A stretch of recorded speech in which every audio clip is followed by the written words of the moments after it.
오늘도 저희들이 주님 앞에 마음을 모으고 시선을 고정하여 주를 바라보기를 원합니다. 주는 하나님이시여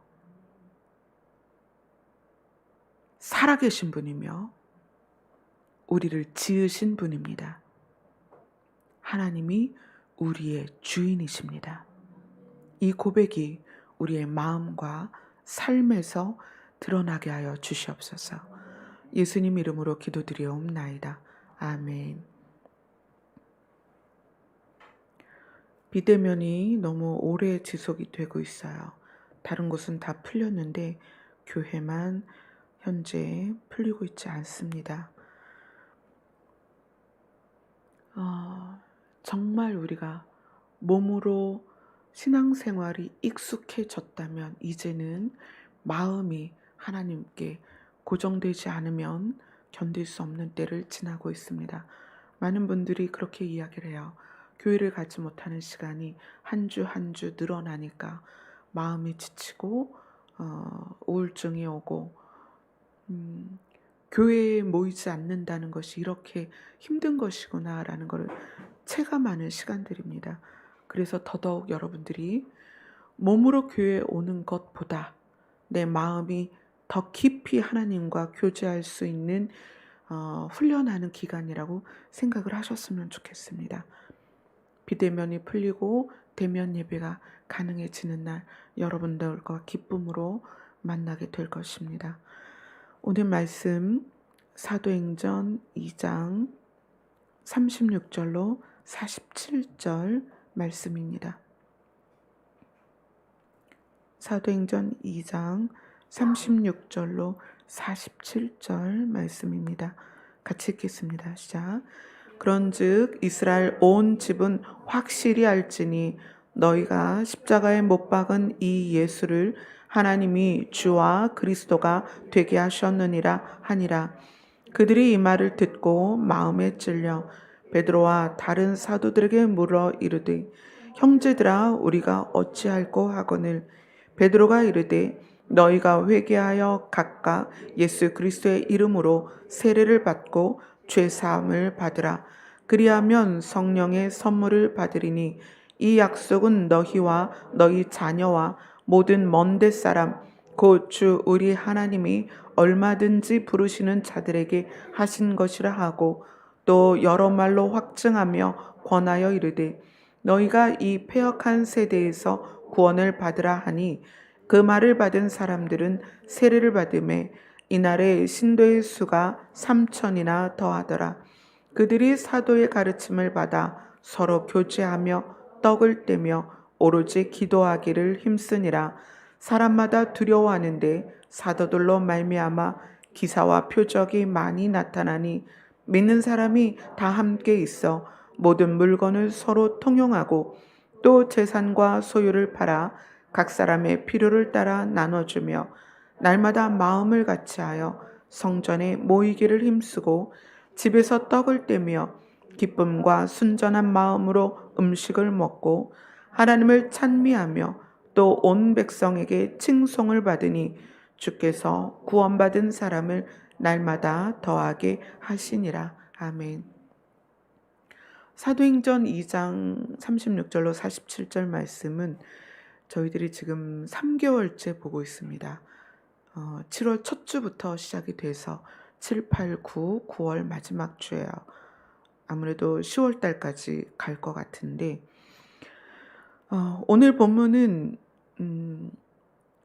어디에 포커스를 맞추냐면 예수님이 승천하시는 모습을 목격한 베드로가 예수님의 명령대로 성령이 임하기까지 기다렸다가 성령이 임하신 다음에 성령이 하시는 역할이 뭐죠? 우리 안에서 예수님의 말씀을 알게 하고 깨닫게 하는 거예요. 그래서 우리를 예수님께 돌이키도록 하는 게 성령의 역사입니다. 그러면 승천하시는 예수님의 모습을 받고 성령이 임해서 그동안 예수님께 들었던 모든 말씀이 되살아나서 그거는 어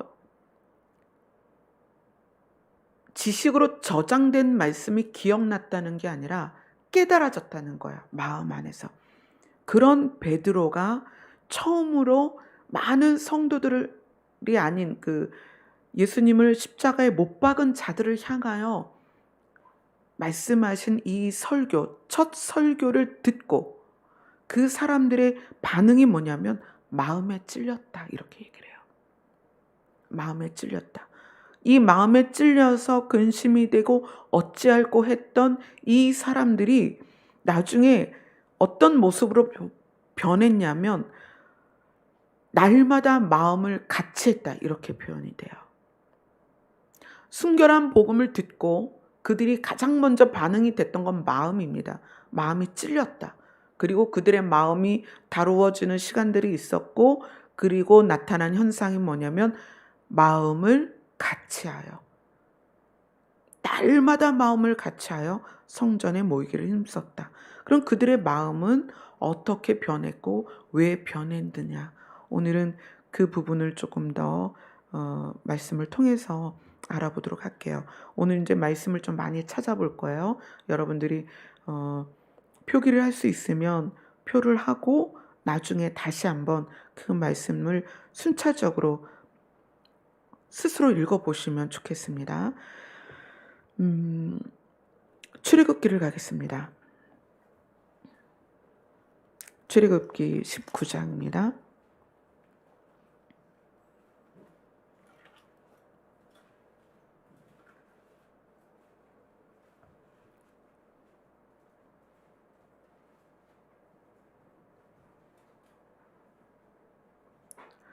출애굽기 19장 3절부터 6절까지입니다. 같이 읽겠습니다. 시작.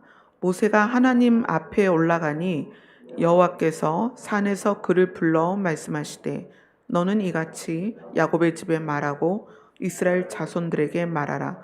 내가 애굽 사람에게 어떻게 행하였음과 내가 어떻게 독수리 날개로 너희를 업어 내게로 인도하였음을 너희가 보았느니라.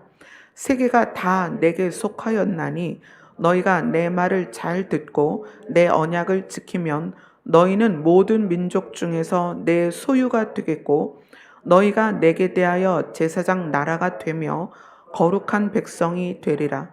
너는 이 말을 이스라엘 자손에게 전할지니라. 모세가 누구 앞에 갔냐면 하나님 앞에 갔습니다. 하나님께서는 모세에게 무엇을 말씀하셨냐면 세계가 다 내게 속하였다. 그래서 내가 말한 것을 잘 지키면 너희는 내 소유가 되고 내 제사장 나라가 되고 거룩한 백성이 될 것이다. 이렇게 말씀을 하세요.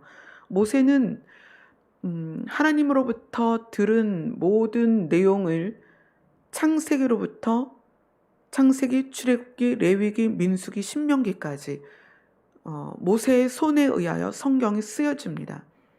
모세는 하나님께로부터 직접 세계가 다 내게 속하였다라고 말씀을 들었고, 그래서 창세기 1장 1절을 써 내려가는 태초에 하나님이 천지를 창조하시니라라는 첫 구절을 쓸 수 있는 사람이었습니다. 그 모세가 하나님께로부터 말씀을 받았는데 하나님께서 사람에게 말씀을 주시는 도구가 있었어요. 물론 모세에게는 친구를 대하듯이 모세에게 모든 비밀들을 열어주셨지만 사람들에게 직접적으로 도구를 사용해서 하나님의 말씀을 전하셨습니다. 그게 무엇이냐면 출애굽기 24장을 보겠어요.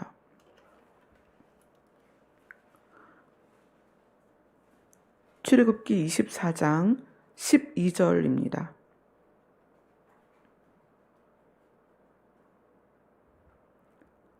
같이 읽겠습니다. 시작. 여호와께서 모세에게 이르시되 너는 산에 올라 내게로 와서 거기 있으라. 내가 그들을 가르치도록 내가 율법과 계명을 친히 기록한 돌판을 내게 주리라. 하나님께서 일단 모세에게 가르치셨습니다. 하나님은 모세에게 창세기부터 신명기에 이르기까지의 모든 지식을 모세에게 다 넣어주셨습니다. 그런데 그것을 모세에게 넣어주신 것으로 사람들에게는 증거가 되지 않기 때문에 사람들이 볼 수 있는 도구를 사용하셨어요. 근데 그 도구가 뭐냐면 돌판이었습니다. 내가 율법과 계명을 친히 기록한 돌판을 너에게 줄 것이다. 그 돌판을 모세가 받는 장면이 또 나오죠. 출애굽기 31장입니다. 출애굽기 31장 18절입니다. 같이 읽겠습니다. 시작. 여호와께서 시내산 위에서 모세에게 이르시기를 마치신 때에 증거판 둘을 모세에게 주시니 이는 돌판이요 하나님이 친히 쓰신 것이더라. 하나님이 사람을 친히 만드셨어요. 흙으로 빚어서 사람을 친히 만드셨어요. 근데 그 사람이 계속 죄를 범하는 거예요. 첫 언약인 선과 악을 알게 하는 열매를 먹지 말라 했던 그 약속을 어긴 이후로 사람에게는 사망이 임하고 죄에 의하여 사람은 계속 끊임없이 사망으로 달려갑니다. 그래서 하나님이 그 사람의 사망의 발걸음을 멈추게 하기 위해서 모세를 통하여 친히 계명과 율법을 돌판에 써주세요.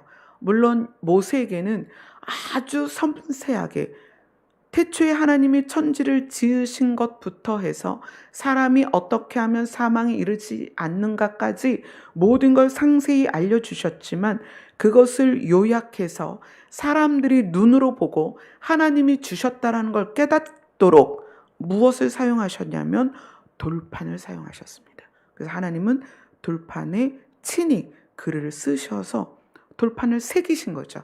돌판을 새겨서 모세에게 주셨습니다. 그리고 모세는 그것을 가지고 백성들에게 증거를 삼으시죠. 봐라, 내가 맨손으로 시내산에 올라가서 여호와로부터 말씀을 배웠다. 그리고 너희들이 어떻게 해야 하나님으로부터 하나님의 소유가 되고 거룩한 나라가 되고 제사장 백성이 될 것인지를 하나님께서 나에게 가르치셨다. 그런데 너희가 믿지 못할까 봐 하나님께서 친히 이 돌판을 나에게 주셨다. 그리고 사람으로는 쓸 수 없는 그 큰 돌판의 계명을 가지고 모세가 사람들에게 옵니다. 그래서 사람들이 어떻게 해요? 계명을 지키기 시작하죠.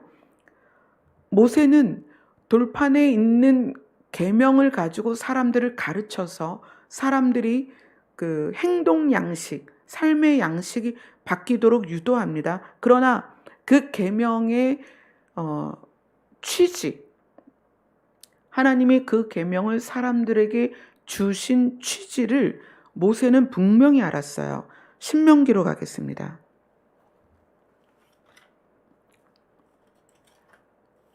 신명기 6장 4절로 9절입니다.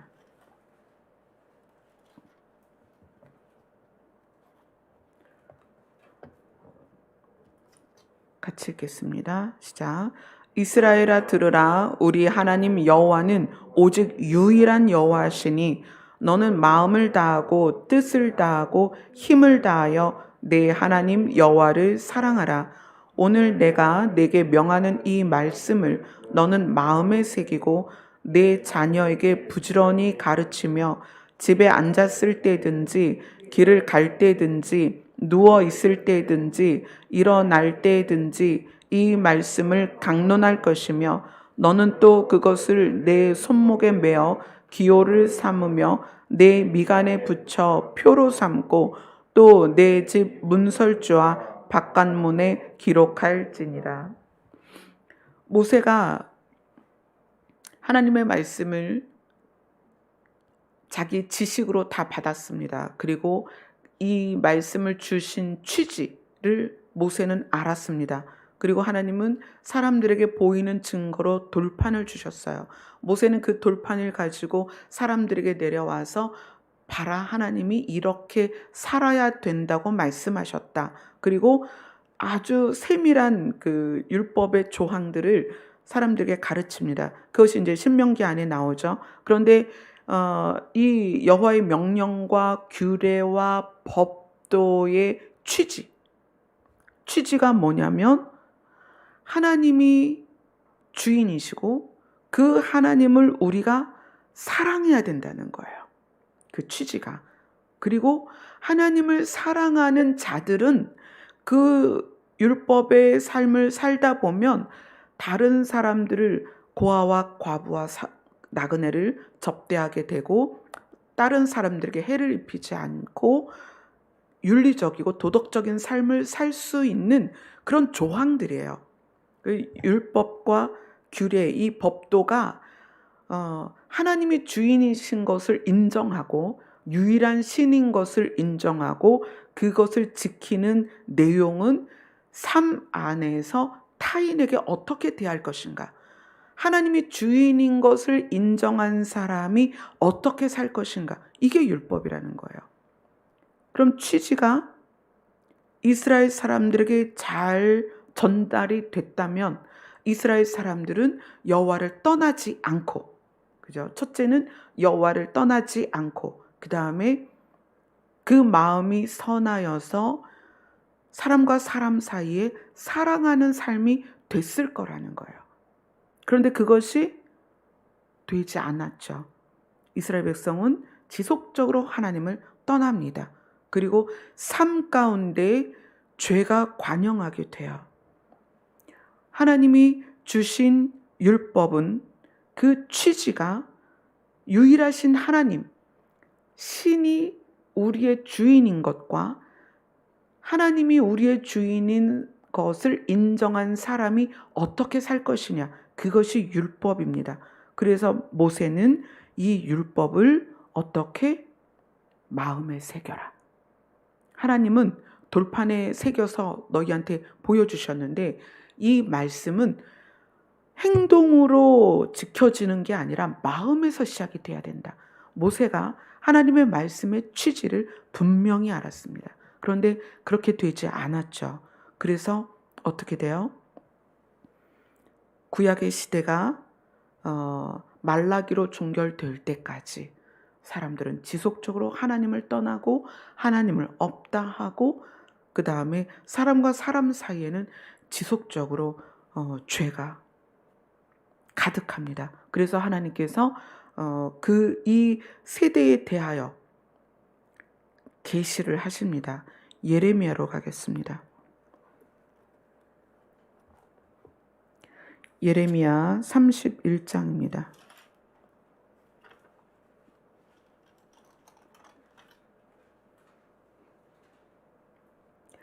예레미야 31장 31절부터 33절까지입니다.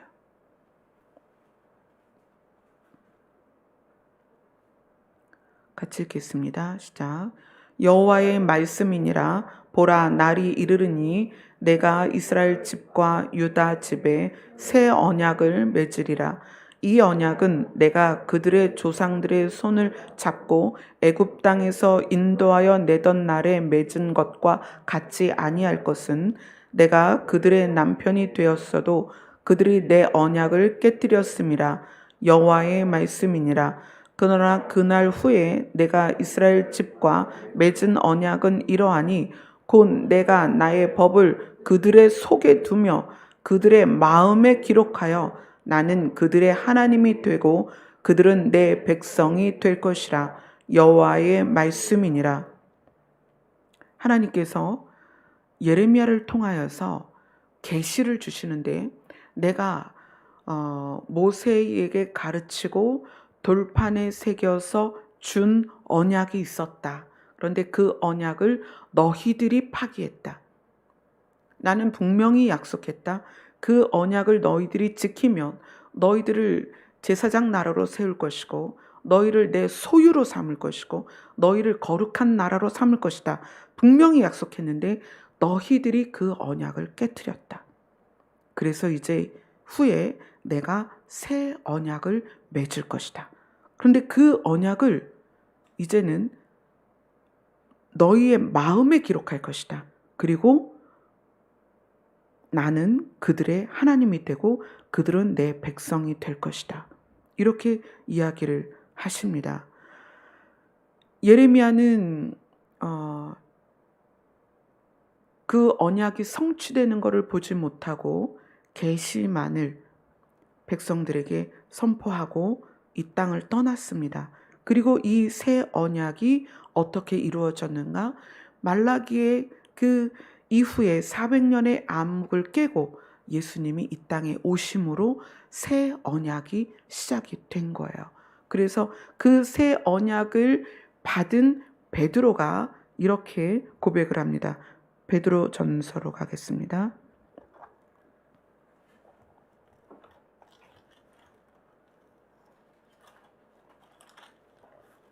베드로전서 2장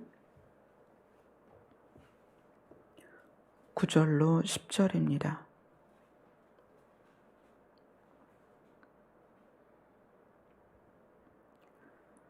같이 읽겠습니다. 시작. 그러나 너희는 택하신 족속이요 왕같은 제사장들이요 거룩한 나라요 그의 소유가 된 백성이니 이는 너희를 어두운 데서 불러내어 그의 기이한 빛에 들어가게 하신 이의 아름다운 덕을 선포하게 하려 하심이라. 너희가 전에는 백성이 아니더니 이제는 하나님의 백성이요 전에는 긍휼을 얻지 못하였더니 이제는 긍휼을 얻은 자니라. 예수님이 오심으로 해서 예수님께서 우리의 마음으로 들어오셔서 예전에는 돌판에 새긴 율법을 지킴으로 그 율법을 지키면 하나님의 소유가 되고 제사장이 되고 백성이 된다라고 말씀하셨지만 이제는 새 언약을 통하여 예수 그리스도를 내 마음에 받아들이면 어떻게 된다? 너희는 택한 족속이고 왕같은 제사장이고 거룩한 나라고 그의 하나님의 소유가 된 백성이다라고 베드로가 이야기를 합니다. 예수 그리스도가 우리 안에 들어오시면 율법이 아닌 예수 그리스도로 말미암아 우리의 신분이 바뀐다는 거예요.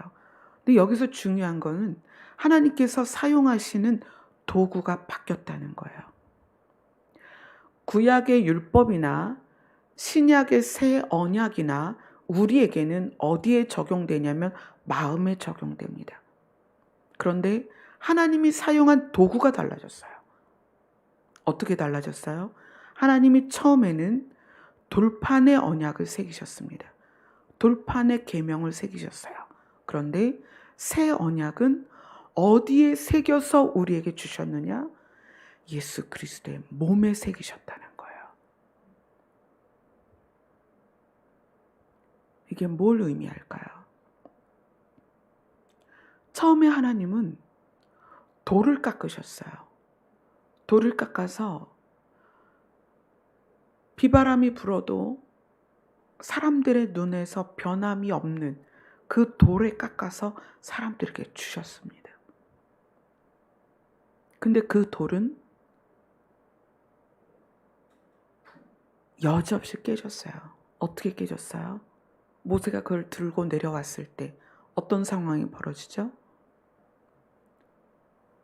사람들이 금을 모아서 금송아지를 만들어 놓고 이것이 이스라엘 백성을 애굽에서 이끌어낸 여호와 하나님이다. 이렇게 금송아지를 놓고 하나님이다라고 부르짖는 거예요. 그럼 모세 입장에서 하나님이 주신 율법을 가지고 이제 그들에게 적용해야 되는 시점인데 그들은 지금 뭘 하고 있냐면 금송아지를 가지고 그것이 하나님이라고 거기서 춤을 추고 있는 거예요. 거기에 불을 피우고 있는 거예요. 거기에 재물을 갖다 놓고 있는 거예요. 그러면 그 상황에서 돌판에 새겨진 하나님의 율법을 그들에게 적용시키면 그들은 다 죽어야 되는 거예요. 그래서 어떻게 해요? 모세가 그 율법이 그들에게 적용되기 전에 깨트려 버립니다. 돌판을 던져버려요. 그 돌판의 무기력함이 거기에서 드러납니다. 물론 다시 나중에 돌판을 다시 새기죠. 그리고 그들 앞에 보여주고 이스라엘 백성들에게 율법을 가르칩니다. 그리고 사람들은 율법을 통해서 자기들의 행동을 바꾸기 시작해요. 근데 행동을 바꾸면서 그것이 어디로 들어갔어야 되느냐? 심장을 뚫고 마음으로 들어갔어야 돼요. 근데 그렇게 되지 못했다는 거예요. 그리고 그들은 율법만 지키고 마음이 바뀌지 않은 그런 삶을 지속적으로 살아갑니다. 그래서 모세가 신명기에서 이야기하는 거예요. 이 말씀을 제발 너희 마음에 새겨라. 근데 그렇게 되지 않으니까 결국 말라기까지 온 거죠. 그리고 400년의 암흑이 지나고 예수님은 다시는 깨지지 않을 도구를 우리 앞에 주신 거예요. 그게 뭐예요? 당신 자신이라는 거예요. 돌판은 유한해서 깨지고 사라집니다. 그러나 하나님은 영원하셔서 절대로 사라지지 않는 존재예요. 그래서 하나님 자기 자신을 찢어서 거기에 계명을 새기신 거예요. 그리고 하나님 자신이 우리에게 내려오신 것입니다. 그리고 뭐라고 말씀하세요? 이것을 마음에 새겨라. 너희들 마음에 새겨라. 그래서 그 마음에서부터 시작된 예배, 마음에서부터 시작된 기도, 마음에서부터 시작된 봉사, 마음에서 시작된 헌금을 하라는 거예요. 말씀을 봅시다.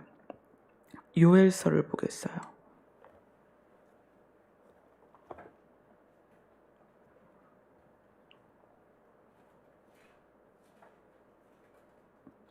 요엘서 2장 12절로 13절입니다.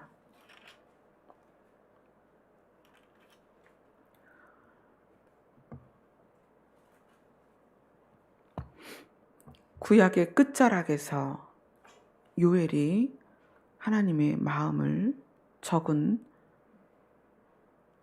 말씀 중에서 요엘서 2장 12절 13절을 같이 보겠습니다. 시작. 여호와의 말씀에 너희는 이제라도 금식하고 울며 애통하고 마음을 다하여 내게로 돌아오라 하셨나니 너희는 옷을 찢지 말고 마음을 찢고 너희 하나님 여호와께로 돌아올지어다. 그는 은혜로우시며 자비로우시며 노하기를 더디하시며 인애가 크시사 뜻을 돌이켜 재앙을 내리지 아니하시나니. 구약의 끝자락에서 여호와에게서 돌이켜 세상을 향하고 있는 이스라엘 백성에게 하나님께서 말씀하십니다. 너희는 이제라도 마음을 다하여 내게로 돌아오라. 구약의 율법대로 옷을 찢지 말고 마음을 찢어라. 나에게로 돌아와라. 나는 너희를 싸매고 치료하고 고치고 어떻게? 은혜로우며 자비로우시며 노하기를 더디하시며 인애가 크사 너희에게 재앙을 내리기로 했다 할지라도 뜻을 돌이켜서 재앙을 내리지 아니할 것이다. 어떻게 하면? 마음을 찢고 나에게로 돌아오면. 그러나 말라기까지 그들의 삶은 그렇게 되지 않았습니다. 그들의 마음은 찢어지지 않고 여호와께로 돌아오지 않았습니다. 그래서 여호와께서 등을 돌리신 것이 말라기 이후 400년이라는 기간이었습니다. 그런데 돌아오지 않는 그들을 향하여 하나님께서 돌아오셨습니다. 어떻게? 하나님 스스로 하나님의 마음을 찢으며 돌아오셨다는 거예요. 너희들이 마음을 찢으며 나에게 오지 않으니까 내가 내 마음을 찢으며 너희에게 돌아온다. 나를 받아들이면 내가 너를 거룩한 나라로, 제사장으로, 나의 소유로 삼을 것이다. 그리고 하나님께서 자기의 마음을 찢으셨습니다. 그게 뭐죠? 십자가에서 아들을 찢으셨다는 거예요. 그게 하나님의 마음을 찢으신 거예요. 그리고 새 언약을 그 찢긴 아들의 몸에 적으셨습니다. 무엇으로? 피로 적으셨다는 거예요. 예수님의 피로, 예수님의 심장에, 예수님의 몸에 새 언약을 새기셨습니다. 그래서 예수님이 가르치셨죠.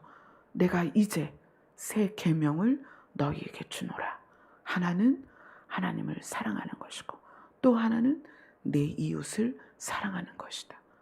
이렇게 하나님께서는 우리에게 계명을, 말씀을, 언약을 주시는 도구로서 예수 그리스도를 삼으셨다는 거예요. 그래서 그것에 대해서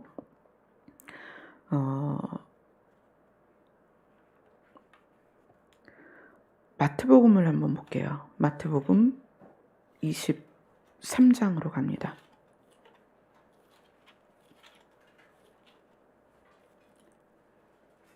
마태복음 23장 23절입니다.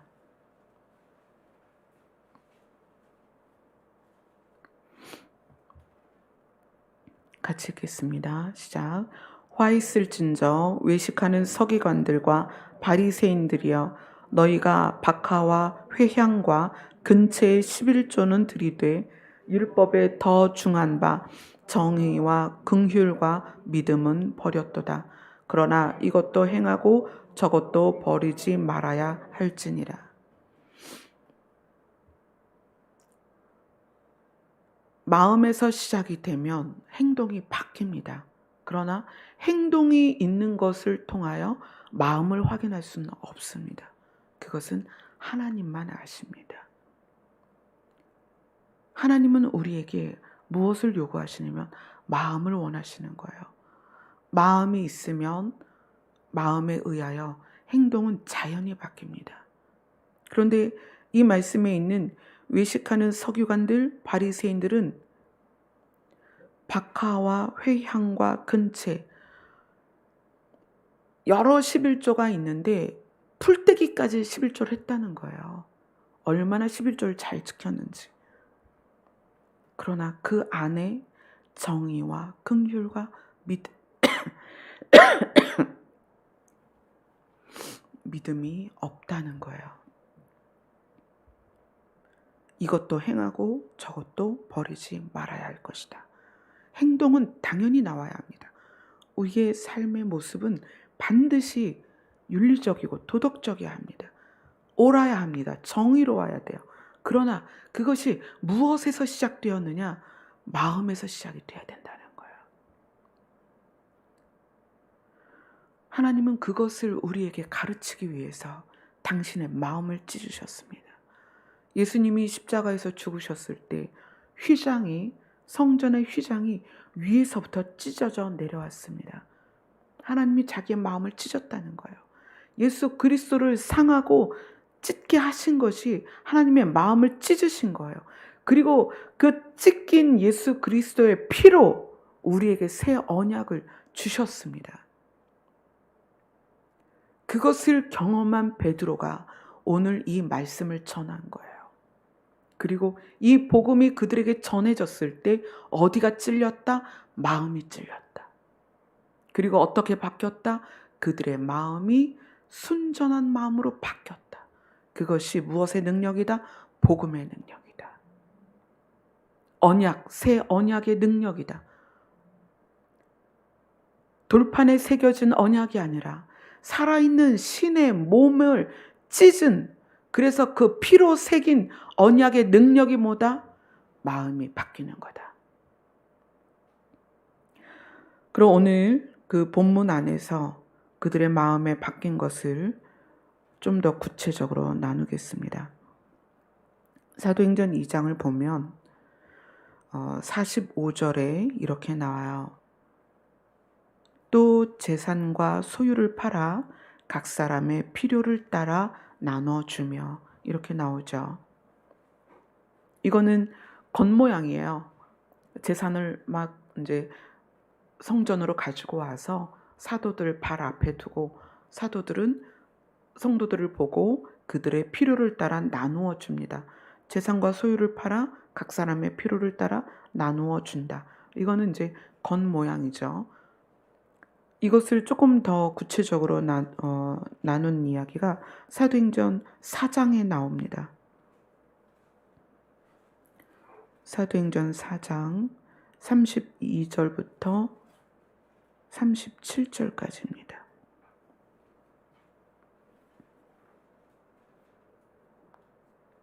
같이 읽겠습니다. 시작.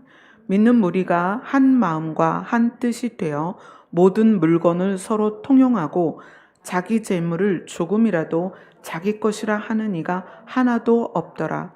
사도들이 큰 권능으로 주 예수의 부활을 증언하니 무리가 큰 은혜를 받아 그 중에 가난한 사람이 없으니 이는 밭과 집 있는 자는 팔아 그 판 것의 값을 가져다가 사도들의 발 앞에 두매 그들이 각 사람의 필요를 따라 나누어 줌이라.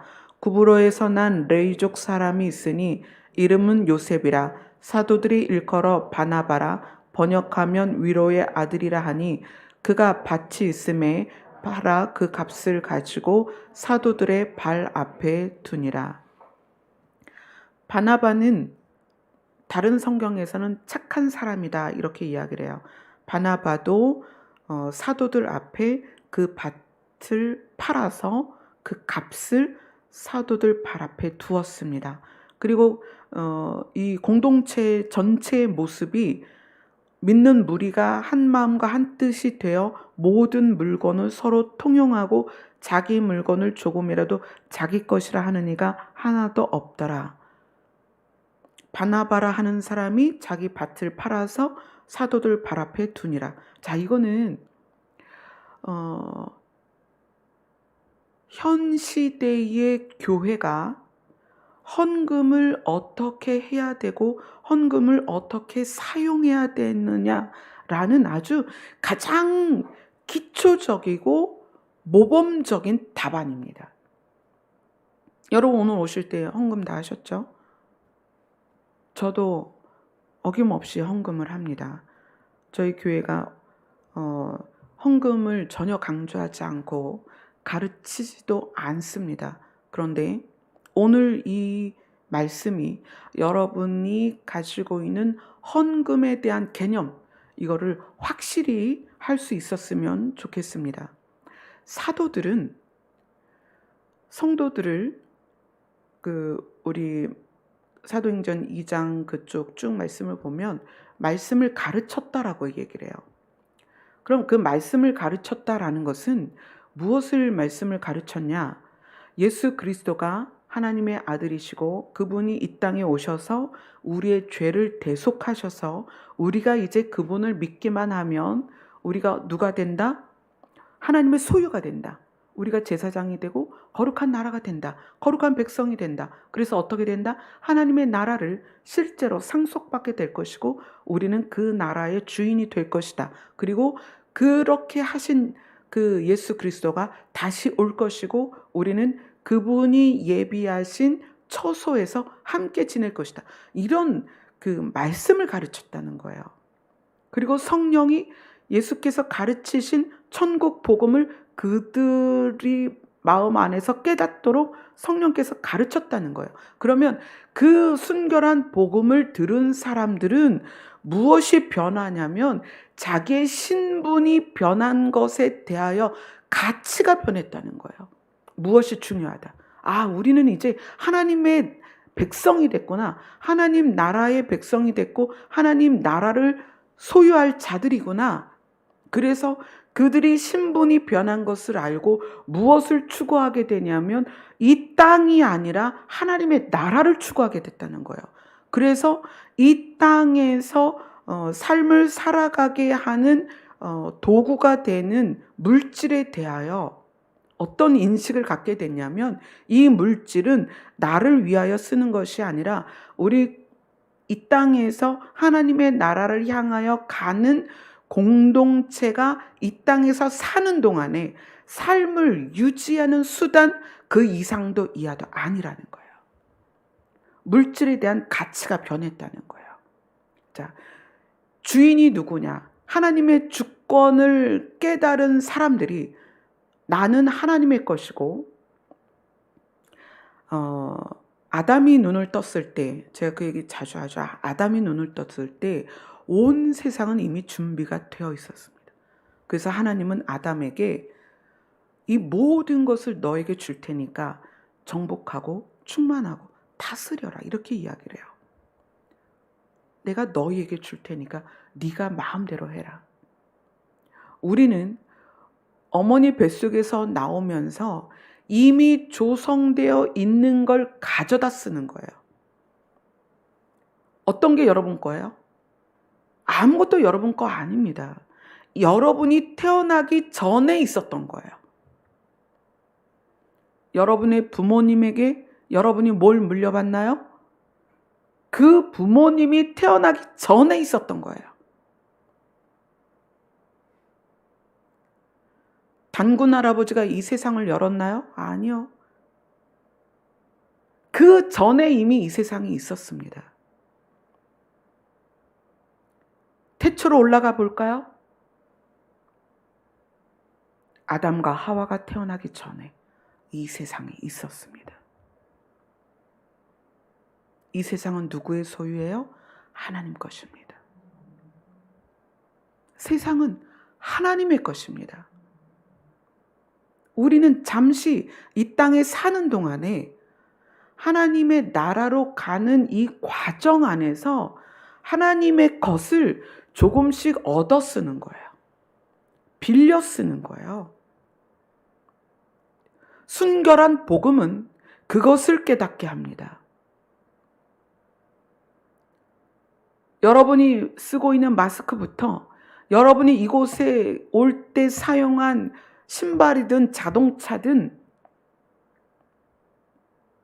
여러분 것이 하나도 없다는 거예요. 다 어디로부터 왔어요? 하나님이 조성하신 만물에서 온 것입니다. 하나님의 거예요. 우리는 어머니 뱃속에서 아무것도 가지고 나오지 않았습니다. 그 누구도 런닝 한 장 안 입고 나왔다는 거예요, 이 세상에. 아담과 하와조차도 자신들이 만들어낸 것이 아무것도 없었습니다. 그들은 눈을 떴을 때 이미 그들에게 하나님이 모든 걸 주셨다는 거예요. 조성되어 있는 모든 만물을 주셨다는 거예요. 그럼 오늘 이 사도행전 4장의 말씀은 뭐냐면 사도행전 4장 32절에 믿는 무리가 무엇을 믿었습니까? 베드로가 전한 복음을 믿었습니다. 무엇을 믿었어요? 하나님의 주권을 믿었습니다. 무엇을 믿었어요? 예수 그리스도가 메시아라는 걸 믿었습니다. 무엇을 믿었어요? 예수 그리스도가 주요 그리스도인 것을 믿었단 얘기예요. 그래서 그들이 자기들의 신분이 바뀌었습니다. 믿음으로 말미암아 이 패역한 세대에서 구원을 받은 사람들이 가치가 변했다는 거예요. 하나님이 주인이시다. 이제 주님 곧 오실 것이다. 우리는 곧 그 나라에 갈 것이다. 그래서 그 믿는 무리가, 그 순결한 복음을 믿는 무리가 마음이 하나가 되어서 모든 물건을 서로 통용하고 어떻게 생각을 했냐면 자기 재물을 조금이라도 자기 것이라 하는 이가 하나도 없더라. 이것이 복음을 믿는 자의 물질관입니다. 그래서 초대교회 모습이 가능했다는 거예요. 필요에 따라 사람들에게 물건을 나누어 줄 수 있었던 것은 자기 것을 자기 것이라 하지 않았다는 거예요. 그 중에 어느 중에? 무리 중에. 어떤 무리? 믿는 무리입니다. 믿는 무리. 자, 교회에 이것을 적용해야 됩니다. 교회 안에, 믿는 무리 안에 가난한 사람이 없으니 이는 밭과 집 있는 자가 팔아 그 판 것의 값을 가져다가 사도들의 발 앞에 두매 그들이 각 사람의 필요를 따라 나누어 줌이라. 물질은 필요만큼 갖는 거예요. 필요 이상을 소유하는 것을 탐욕이라고 하는 거예요. 필요 이상을 구하는 것을 탐심이라고 하는 거예요. 탐심이 뭐라고 그랬죠? 우상숭배다. 여러분의 물질관을 바꾸셔야 됩니다. 물질은 단순히 우리의 필요만큼 소유하는 거예요. 그래서 공동체의 모습이 그렇게 드러났다는 거예요. 자, 이것을 설명하고 자기 재물을 조금이라도 자기 것이라 하는 이가 없더라. 그들이 각 사람의 필요를 따라 나누어 주더라. 바나바가 자기의 밭을 팔아서 사도들의 발 앞에 두었다. 그리고 진행된 사건이 뭐냐면 사도행전 5장입니다. 5장 1절부터 11절까지 사도행전 5장 1절부터 11절까지 같이 읽겠습니다. 시작. 아나니아라는 사람이 그의 아내 삽비라와 더불어 소유를 팔아 그 값에서 얼마를 감춤해 그 아내도 알더라. 얼마만 가져다가 사도들의 발 앞에 두니 베드로가 이르되 아나니아야 어찌하여 사탄이 내 마음에 가득하여 내가 성령을 속이고 땅값 얼마를 감추었느냐. 땅이 그대로 있을 때에는 내 땅이 아니며 판 후에도 내 마음대로 할 수가 없더냐.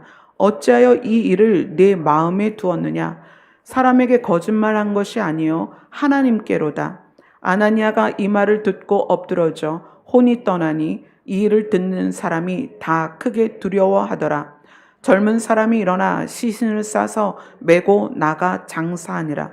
3시간쯤 지나 그의 아내가 그 일어난 일을 알지 못하고 들어오니 베드로가 이르되 그 땅 판 값이 이것뿐이냐 내게 말하라 하니 이르되 예 이것뿐이라 하더라. 베드로가 이르되 너희가 어찌 함께 꾀하여 주의 영을 시험하려 하느냐. 보라 내 남편을 장사하고 오는 사람들의 발이 문 앞에 이르렀으니 또 너를 메어 나가리라 하니 곧 그가 베드로의 발 앞에 엎드려져 혼이 떠나는지라. 젊은 사람들이 들어와 죽은 것을 보고 메어다가 그의 남편 곁에 장사하니 온 교회와 그 일을 듣는 사람들이 다 크게 두려워하니라. 아나니아와 삽비라의 사건을 교회에서 다룰 때 헌금을 어떻게 했느냐, 뭐 헌금을 작정했는데 그걸 띄어 먹었냐, 뭐 11조를 띄어 먹었냐, 막 이런 식으로 적용을 하죠. 근데 이 아나니아와 삽비라의 사건은 사실은 더 깊은 의미가 있는 거예요. 어떤 의미냐면 아나니아와 삽비라가 처음에 복음을 듣고 기쁨으로 말씀을 받았어요. 그래서 땅을 파는 것까지는 갔습니다. 그런데 밭의 비유를 생각해 보세요. 돌밭에 씨를 뿌렸더니 처음에는 뿌리를 그 씨가 이제 발화를 했죠. 발화를 했는데 뿌리가 깊이 내리지 못했다. 왜냐하면 그 밭 안에 돌이 잔뜩 있어서. 근데 그것을 해석해 줄 때 하나님께서 그 돌이 세상의 근심과 염려다. 이렇게 말씀하세요. 그래서 뿌리를 깊이 내리지 못하고 금방 시들어 버린 거예요. 아나니아와 삽비라는 말씀을 듣고 아 그래 하나님이 우리의 주인이지 내가 이 땅을 이렇게 많이 소유할 필요가 뭐가 있어. 팔아서 나누자 라고 했는데 팔았습니다. 팔기까지는 했어요. 현금이 들어왔어요. 근데 그 현금을 보면서 그들이 생각을 한 거예요. 다음 달에 첫째가 대학 가야 되는데, 그리고 둘째가 학원 가야 되는데, 뭐 셋째가 유치원 가야 되는데, 막 이런 생각 있죠. 아, 다음에 우리 뭐 해야 되는데, 뭐 해야 되는데, 이런 생각을 하다 보니까 이것을 다 내면 안 될 것 같은 거예요. 자, 그러면 아나니와 삽비라에게 지금 순식간에 무엇을 잃어버린 거냐? 하나님이 주인이시라는 걸 잃어버린 거예요. 자, 하나님이 주인이시라는 거는 어떤 개념이냐면, 구약에서 율법, 하나님의 언약을 지키면 너는 내 소유가 될 것이다 그랬어요. 또 새 언약에 대해서도 베드로가 하나님의 소유가 된다, 우리를 그렇게 얘기했죠. 우리가 하나님의 소유가 되고 하나님이 주권을 가지시면 우리를 누가 책임지셔요? 하나님이 책임지시는 거예요. 주권을 인정한다는 것은 내 삶을 통째로 하나님이 주장하시고 다스린다는 걸 인정하는 거예요. 우리가 하나님의 소유가 된다는 건 하나님이 우리를 책임지고 끝까지 지키신다는 걸 믿는 거예요. 아나니아와 삽비라가 땅을 팔아서 현금으로 만들었는데 그 현금을 보니까 앞으로 자기들이 써야 될 일들에 그것이 필요하다고 생각하는 거예요. 자, 하나님이 진짜 아나니아와 삽비라의 주인인 것을 그들이 알았다면 그것을 바치고 나서 자기들의 삶은 하나님이 지키실 거라고 믿었어야 되는 거예요. 이거는 뭐 헌금을 작정해서 반 띄어 먹었다, 그 의미보다 더 근본적인 문제라는 거예요. 하나님이 나의 주인인 것을 여러분이 믿습니까? 정말 믿어요? 하나님이 나의 주인인 것이 믿어지면 걱정과 염려를 안 한다는 거예요. 미래에 대한 걱정과 염려를 안 합니다. 걱정과 염려가 있기 때문에 씨앗이 떨어졌을 때 뿌리를 내리지 못하고 바로 그 자리에서 말라버린다는 거예요. 지금 아나니아와 삽비라가 걱정과 염려 때문에 땅값의 얼마를 감춥니다. 이건 이때 쓰고 이때 써야지. 그래서 베드로가 너는 거짓말한 것이다. 나에게 한 것이 아니라 하나님께 거짓말한 것이다. 네가 하나님이 나의 하나님이라고 말했던 거 이제 그게 거짓말이다. 네가 하나님의 소유가 됐다고 고백했던 거 이제 거짓말이라는 거예요. 여전히 믿음의 공동체로 아나니아와 삽비라가 발걸음을 옮겼습니다. 교회 공동체로 옮겼다는 게 뭐예요? 하나님이 나의 주인이라는 표현입니다. 몸은 왔어요. 사도들은 그렇게 온 아나니아와 삽비라가 하나님의 소유라고 생각할 수 있습니다.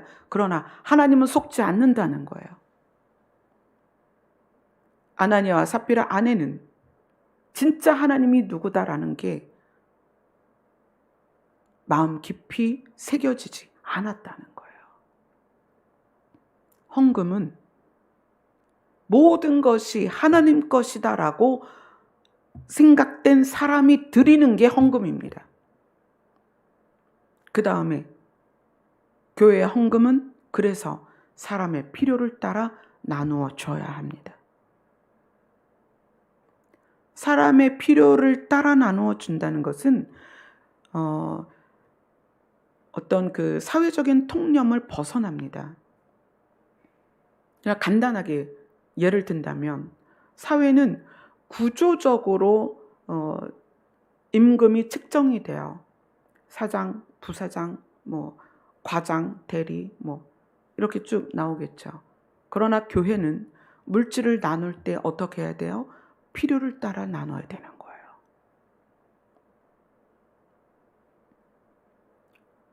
교회를 나온 지 얼마가 됐는지, 교회에서 어떤 헌신을 하는지에 따라서가 아니라 필요를 따라 나눠야 됩니다.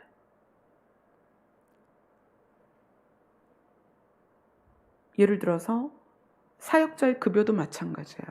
사역자의 급여도 필요를 따라 나눠야 됩니다. 우리 교회는 그렇게 하죠. 애초에 처음부터 우리 교회는 부목사님을 더 드렸습니다. 왜냐하면 식구가 더 많으니까. 저는 3 식구밖에 안 되죠. 근데 부목사님은 식구가 더 많아요. 그래서 급여를 훨씬 더 많이, 훨씬 더는 아니에요. 이제 조금 더 많이 드립니다. 이유는 그것이 필요이기 때문입니다. 필요를 따라 물질을 나눈다는 것은 사회적인 통념을 벗어나야 된다는 거예요. 그런데 교회들이 물질을 쓸 때 그런 개념이 있냐는 거예요. 우리 교회는 잔고를 거의 남기지 않습니다. 신학생, 선교사, 때로는 어느 집은 월세를 내드리기도 하고 또 생활비를 드리기도 하고 또 주로 제일 많이 나가는 게 병원비예요. 병원비는 각 가정마다 여유가 없을 때에는 그 가정에게는 굉장히 치명적인 거기 때문에 주로 병원비를 많이 사용을 합니다. 그게 물질을 필요에 따라 나누는 것입니다. 그럼 교회는 어떻게 이전해요? 당연히 이전하죠. 어떻게 해요? 그건 하나님의 방법으로 합니다. 왜요? 교회는 하나님의 소유입니다. 주인이 하나님이시기 때문에 이사를 해야 된다면 하나님이 하십니다. 그걸 믿지 못하기 때문에 교회들이 돈을 모아 놓는 거예요. 성도들의 헌금을 필요에 따라 쓰는 것이 아니라 목적에 따라 쓴다는 거예요. 이게 얼마나 악한 건지 모릅니다. 그래서 베드로가 이야기를 하죠. 아나니아와 삽비라에게 이렇게 이야기합니다. 베드로가 이르되 아나니아야 어찌하여 사탄이 내 마음에 가득하여 내가 성령을 속이고 땅값 얼마를 감추느냐. 사탄은 자기의 목적을 따라 사람들에게 접근합니다. 그리고 사람들을 어떻게 해요? 하나님이 주인이 되신 것을 망각하게 하는 거예요. 아담의 주인은 하나님이십니다. 그러나 사탄이 아담에게 다가가서 어떻게 하죠? 하나님처럼 될 수 있어요. 하나님처럼 되라는 거예요. 아담의 주인은 하나님이십니다. 주인처럼 되라는 거예요. 근데 그 사탄이 아나니아에게 접근해서 소유에 대하여 소유권을 다시 아나니아에게 돌려주는 거예요. 아니야, 이거 네 거야. 너를 위해서 써.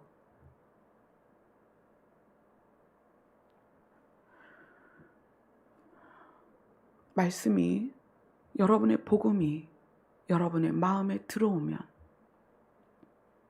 여러분의 마음이 무엇을 인정하게 되냐면 하나님이 주인인 것을 인정하게 됩니다. 그렇게 되면 물질관이 바뀌는 거예요. 가치를 어디에 두느냐에 따라서 사용을 다르게 한다는 거예요. 이것은 한 예입니다. 우리가 마음에서 출발한 예배를 드려야, 마음에서 출발한 헌신을 하고 마음에서 출발한 봉사를 해야 그것을 하나님이 받으십니다. 아멘. 우리 로마서 한 장만 보고 마치도록 하겠습니다. 로마서 12장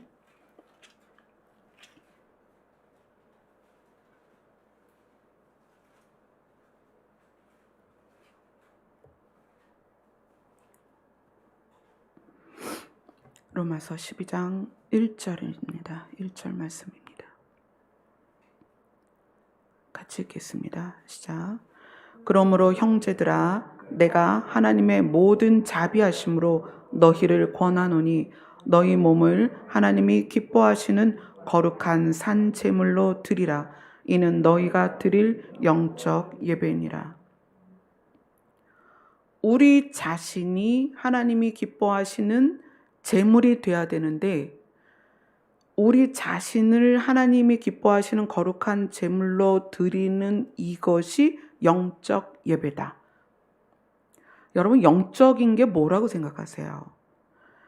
보통은 사람들이 환상을 보거나 음성을 듣거나 뭐 은사가 나타나서 병을 고치거나 이러면 와, 저 사람 되게 영적이다. 그렇게 생각할 수 있습니다. 영적이라는 것은 하나님께서 생명이 없는 흙을 빚은 다음에 이 흙덩어리에 하나님의 생기를 불어 넣으세요. 하나님의 영의 조각을 넣으십니다. 그래서 이 사람이 살아 움직이게 됐어요. 그래서 우리에게 넣어주신 하나님의 영이 무엇이냐면 우리 안에 있는 우리의 영입니다. 영적 예배라는 것은 우리의 영이 하나님에게서 온 우리 안에 들어있는 우리의 영이 살아서 드리는 예배예요.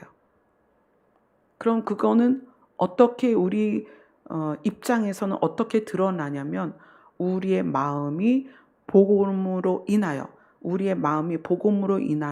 변화되는 것을 말하는 거예요. 그럼 복음으로 변화되면 어떻게 변화되겠어요? 하나님을 닮는 거죠. 원래 시작이 하나님이니까 우리의 마음이 하나님을 닮는 거예요. 하나님을 닮은 사람이 영적인 사람입니다. 아멘. 환상 보고 음성 듣고 귀신을 보고 이런 사람이 영적인 사람이 아니라 하나님을 닮은 사람이 영적인 사람입니다. 그럼 영적 예배는 뭐냐? 하나님을 닮은 사람이 드리는 예배입니다. 내 자신이 드려지는 제물이 돼야 되는데 내 자신이 거룩한 제물이 되는 게 무엇이냐? 우리 자신이 하나님을 닮아가는 거예요. 왜냐하면 하나님께로부터 영이 왔기 때문에 우리가 하나님을 닮는 것이 영적인 것입니다. 우리가 하나님을 닮은 상태로 드리는 예배가 영적 예배라는 거예요. 귀신을 보고 귀신을 내쫓고 이런 게 영적인 게 아니라는 거예요. 오늘 사도행전의 본문은 율법과 마음의 법에 대한 것을 여러분에게 설명하는 부분입니다. 율법은 돌판에 새겨져서 겉으로부터 우리 안으로 들어오게끔 하나님이 만드셨지만 사람들은 겉을 만드는 것에서 멈춰버렸다는 거예요. 마음까지 못 들어왔어요. 모세는 그 취지를 알았기 때문에 마음에 좀 새겨라 이렇게 말했지만 행동 양식은 변했는데 마음이 안 변했다는 거예요. 그래서 하나님은 자기의 마음을 찢어서 우리에게 보이셨습니다. 이게 나의 법이다. 예수 그리스도를 찢으시고 예수 그리스도의 피로 계명을 적으셨다는 거예요.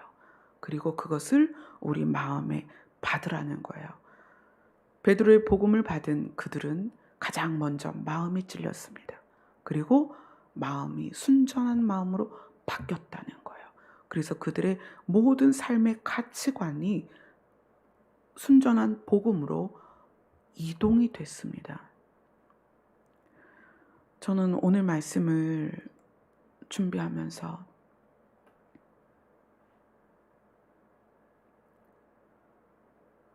하나님이 우리를 살리시기 위해서 하나님 자신이 몸을 찢으셨다는 것이, 그래서 우리에게 돌판으로 주신 게 아니라 예수 그리스도의 피의 복음을 주셨다는 것이, 그래서 그것을 내가 나의 사랑을 확증하였다 이렇게 말씀하신 거구나. 저도 이번에 말씀을 통해서 깨달았습니다. 하나님이 여러분을 사랑하시는 사랑은 자기의 몸을 찢고 피로 새긴 사랑입니다. 아멘. 여러분은 그렇게 살아났습니다.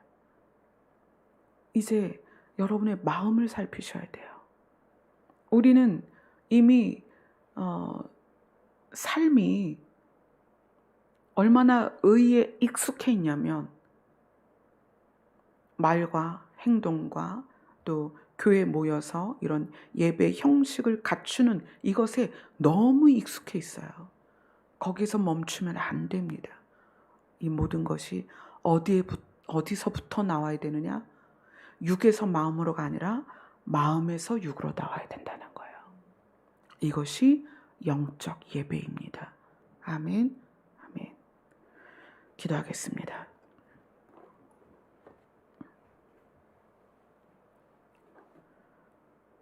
우리의 주인 되시는 하나님께서는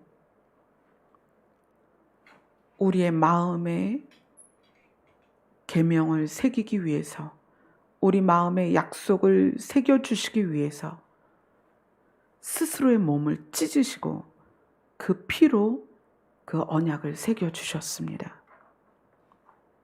이제 우리가 매일매일 우리의 마음을 살피게 하여 주시옵소서.